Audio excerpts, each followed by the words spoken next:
this episode, since there's only, at the time of recording, 1 to 2 episodes left for each show this season, we're gonna do what everybody else does and rank the shows that came out this season. There were some absolute bangers, some surprise hits, and also some duds. There were some bad shows this season.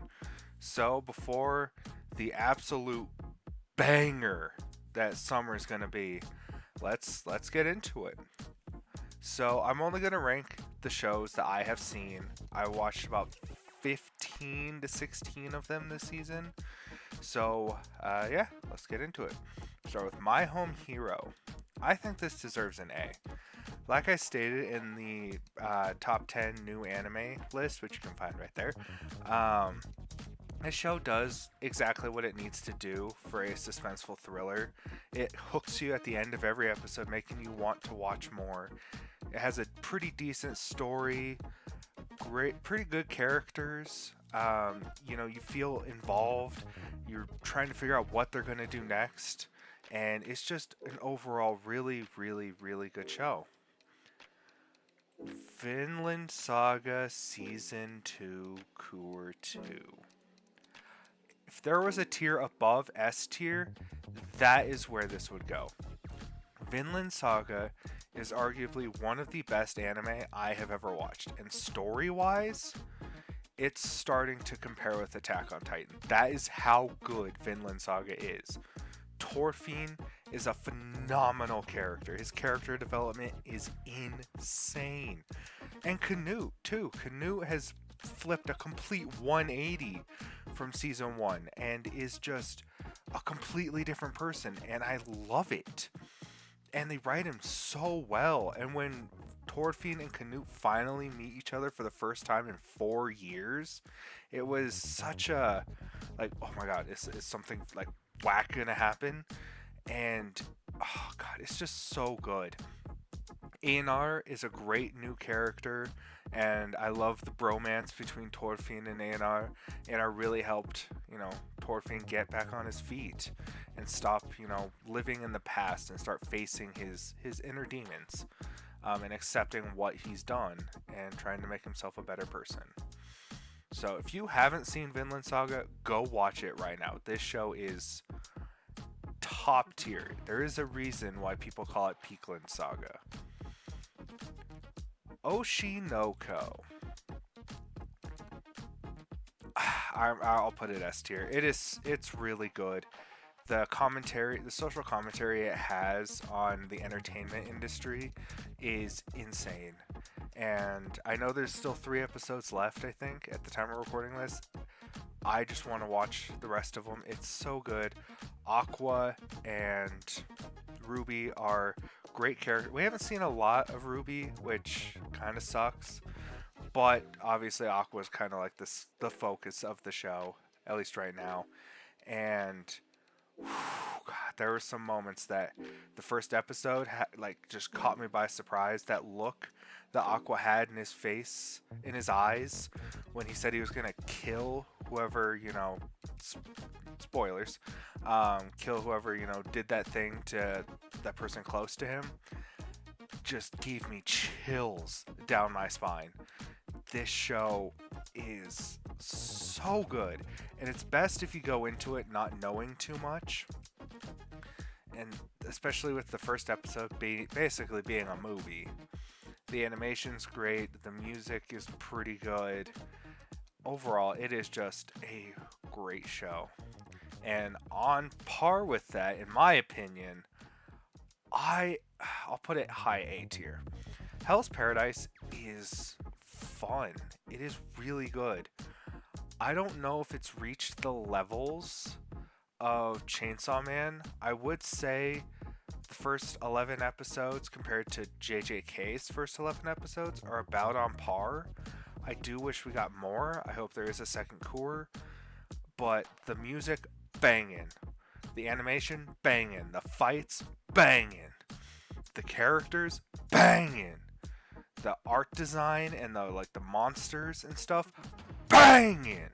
I mean, this show is top tier.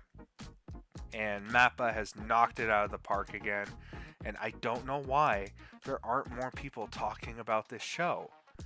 Like, it is so gosh darn good. And of course, after that, we have my love. Oh yeah, I was right. My love story with Yamada-kun at level 999. This show is okay.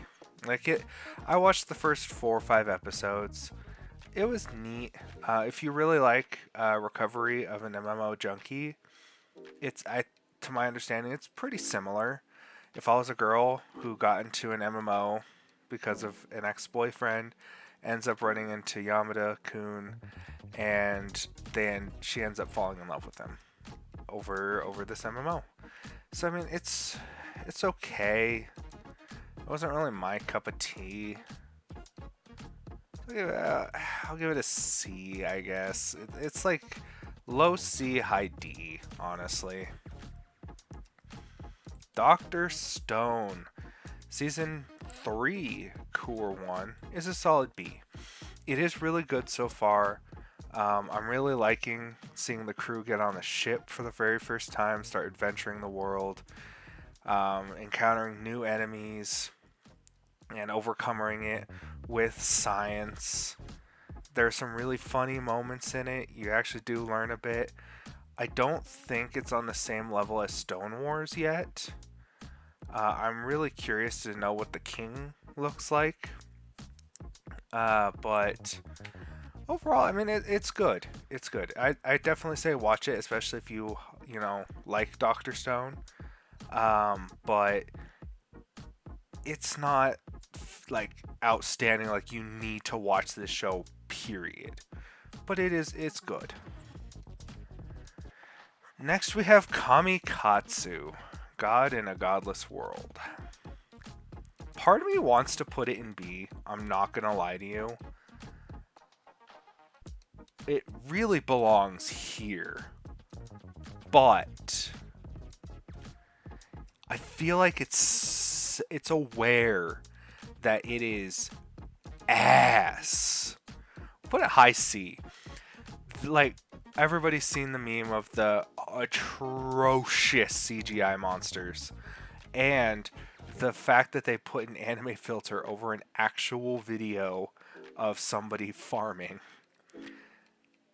But they have to know, like, I feel like that's the point. Like, they're going out of their way to do such a bad animation in some parts. Because overall, the animation is actually not that bad.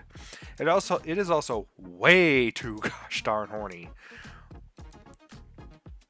Like, but it's just one of those shows that's like self-aware to the point that it's funny and it can get away with some of the things it's doing.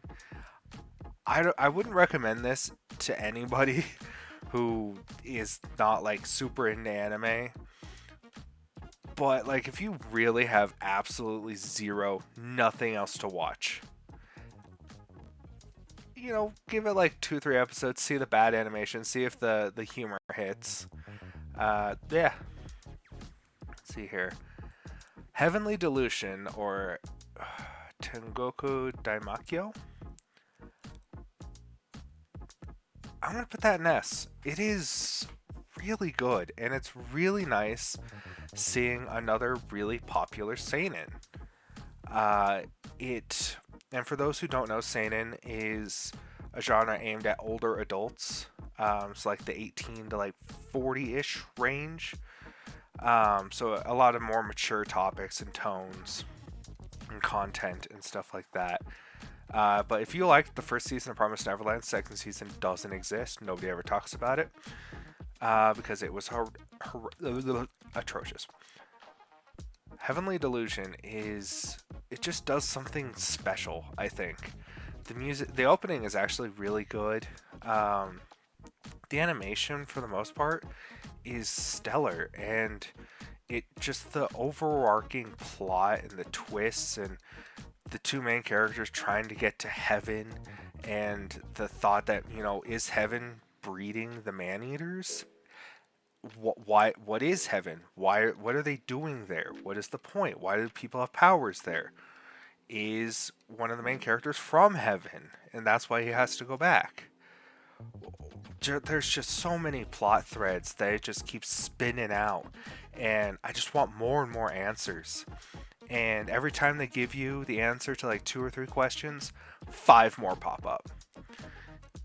And the dialogue, especially, is also pretty darn good. So it's also pretty accessible. It's on Hulu and Disney Plus, which I think is a little bit more accessible than Crunchyroll. So, if you want a really good mature show, give Heavenly Delusion a shot. Let's see here. What do we have next? As I scroll through here, I want to watch this. I really enjoy Konosuba. I watched it recently. It's really funny. I'm hoping this either keeps the same train, or if it goes serious, it stays serious. Gosh. Why Rosalina ended up in the Duke's mansion? This is a solid B. I was not expecting this to be as good as it is.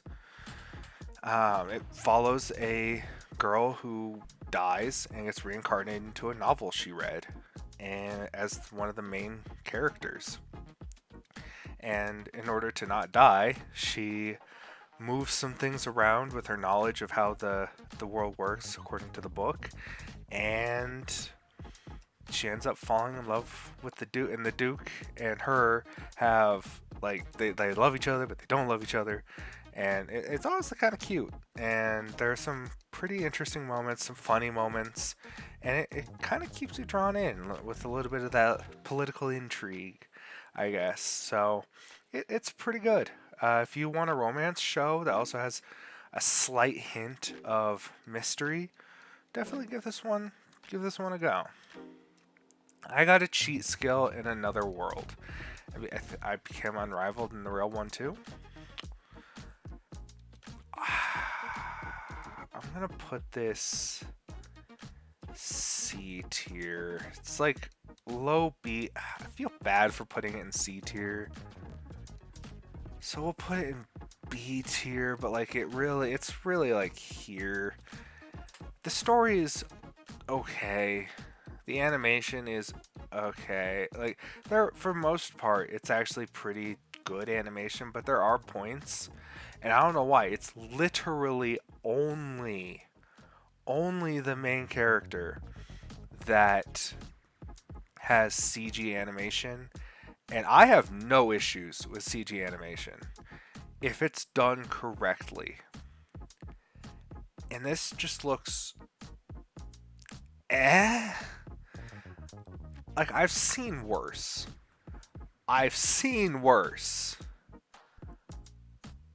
But I have seen so much better. And the story, it's literally a power show. Like, he is ridiculously overpowered in literally everything, and doesn't really have to do anything he doesn't have to try. He became ridiculously good looking. He's ridiculously good athletically. He's a good fighter. He can pretty much do anything. It's a power fantasy through and through. So, I mean, if that's your thing, I mean, it's not bad. But at the same time, like, don't go into it thinking you're going to get some enthralling, enriching story that, will be one of the best things you've ever seen in anime, or even like top 50 or 100. But I mean, it's decent. Next on the list, I've heard really good things about Insomniacs After School. I need to watch it. I will watch it eventually. Next on the list is Mashal. Mashal is A tier, if not close to S tier. I don't think it's quite S tier, but it's A tier. Mashal is so much fun. It is so funny watching Harry Squatter go to school and just beat the crap out of everybody because A, he doesn't know better, and B, he can't use magic, so he just uses his muscles, and they're trained to the absolute extent, if not beyond the extent of human capabilities, that he can just compete with magic with just using his physical abilities, and it is so fun watching him love cream puffs. There's a episode where they basically use mandrakes from Harry Potter, except they're carrots, and the only way you could get it to shut up because he can't use the spell is he just slaps it around a little bit. And it's just, and when he's playing their version of Quidditch, he can't fly, so he just jumps in the air and he kicks his legs fast enough that he's able to levitate. Like, this show is so much fun and is so funny, and Mash is such a great character. I love him to death. Definitely watch this show if you just want some happiness in your life. This is D tier. I dropped it after like 2 or 3 episodes. If this is what I think it is, I think it's the Aristocrat in Another World or something like that. It was meh at best. I truly, honestly didn't really enjoy it. It was typical isekai. Nothing, literally nothing special. Nothing that separated it from the pack. And so, yeah, it's just meh at best. I believe this is Witch from Mercury Season 2, which in that case is A tier. I never watched a Gundam show before this, and with recommendations from like Gaguk, I think that's how you pronounce his name, and other anime like TikTokers and YouTubers, it's a great show to get started on with Mobile Suit Gundam because it has its own self-contained story, and God, is that story rich. A lot of political intrigue, 3D mech battles. The mech battles are gorgeous. So much fun to watch. Holy crap. The characters are all really lovable. You feel bad. Like, you know that what happens has to happen to Soletta. But at the same time, like, there's so many ways it could have been done better. But you end up liking Soletta. You love hate Minorine. Fuck. Minorine? Gyul is a love-hate character. You hated him to start, but he became really likable. And Minorine was the opposite. You liked her, and now you're starting to not like her so much. It's just so good, and the production quality is outstanding, and it honestly made me almost go out and buy a Gundam set to build my own Gundam. It was that good. Next we have I Got Reincarnated in the World for a Second Time. It's kind of D. Same thing as this. I've watched a few episodes. It's run-of-the-mill, not very special. It's okay. Doesn't do anything different. It's just I believe this is the Legendary Heroes Dead. This is C. Like, it has some funny moments. It's interesting. The main character ended up accidentally killing the hero, and now got put into the hero's body by a necromancer and has to save the world. That's a pretty fun opening too. Which, speaking of endings really quick, Mashal's ending, absolute banger. I listen to it at least once every day. It is so good. Maybe once every other day. Anyways, back to this. It's good for the most part. It has some funny moments. I need to catch up on it. Overall, it's okay. Not great, not bad. It's pure fantasy, so no isekai. And yeah, that's pretty much it for it, really. Okay, I don't know. This technically came out in winter, so I don't know if you technically call it spring. Obviously, it's S tier. I don't think I need to explain how amazing that one episode was. It was fantastic. It was phenomenal. Everybody knows it's God tier. Alright, moving on. Deadmount Deathplay. Deadmount Deathplay, I'd put it solid A. It's good. The powers are cool. It's really interesting seeing a necromancer come back from like a fantasy world into modern day Japan. And then you have Lemmings, who's really weird. I want to know what his whole deal is. He's kind of neat. And there's decent characters. I love the interactions. It's done by the same person, I think, that did Durarara and Baccano, which I need to watch Baccano.